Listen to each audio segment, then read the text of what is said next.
because we are guided by the patriarchal rules of the world, we've been taught that emotional is not a good thing. You know why nothing gives you joy? Because you numbed yourself. From a very young age, we are trained to not honor our emotions but to prioritize other people.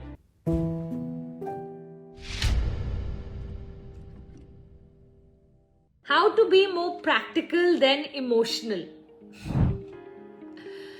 I think it's a combination. I don't think either or is the right thing.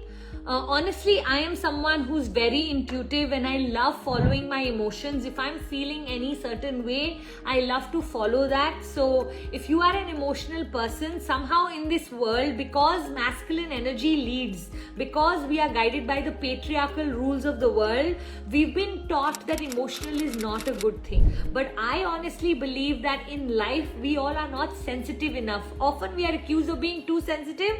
I think this world would be a better place if we were too sensitive towards Mother Earth, too sensitive towards animals, too sensitive towards children dying of hunger, too sensitive towards all these various causes. So I think somebody who has their emotional energy still open is a very beautiful human being.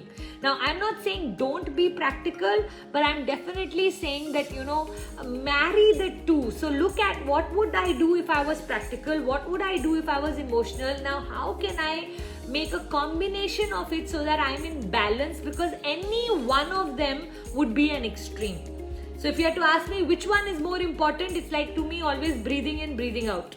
Breathing in is one, breathing out is one. Which one is more important? Both are extremely important, right? All the time, if we are practical, we will numb ourselves of the emotion. And guess what? When we numb ourselves of the pain, we also numb ourselves of the good. So we then don't know how to feel happy. Later on in life, we start to go, I don't know, nothing gives me joy. You know why nothing gives you joy? Because you numbed yourself. You did not value your emotions at the time that they needed to be valued. So I feel like for those of us who are only practical, we are shutting down all that actually makes us human. Otherwise, we would all be robots, right? So why would we not want to experience the full range of all the emotions? When I go even to see a movie, I cry as if that's the truth. Puneet will be like, baby, Kajol is very happily married to Ajay Devgan. Stop crying. She's just doing acting. And I'm like, no, because I'll feel that pain. So that's just who I am. And I'm a big believer of honoring my emotions, okay?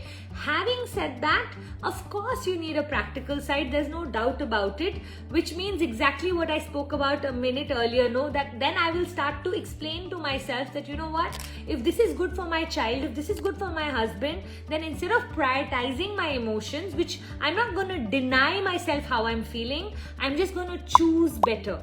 So after I've understood how I'm feeling, then I choose better. Yeah?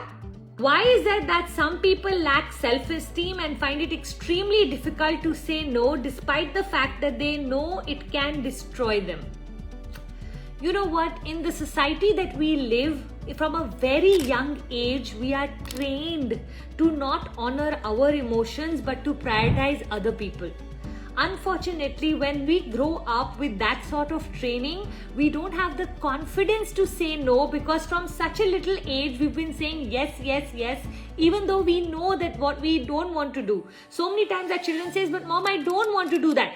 Whether you like it or you don't, you have to, okay? Because I'm saying so, I'm the mother. And we speak that kind of language. So if you see people who lack self-esteem, more than self-esteem, it is an issue of being a people pleaser. From a very young age, we are asked to keep everyone around us happy. It's almost like it's our duty to make sure that everyone around us is happy. Whether we are happy or not doesn't matter, but everyone around us should be happy. And when that sort of training takes seeding in our body, we tend to then find it very hard to set boundaries or disappoint people.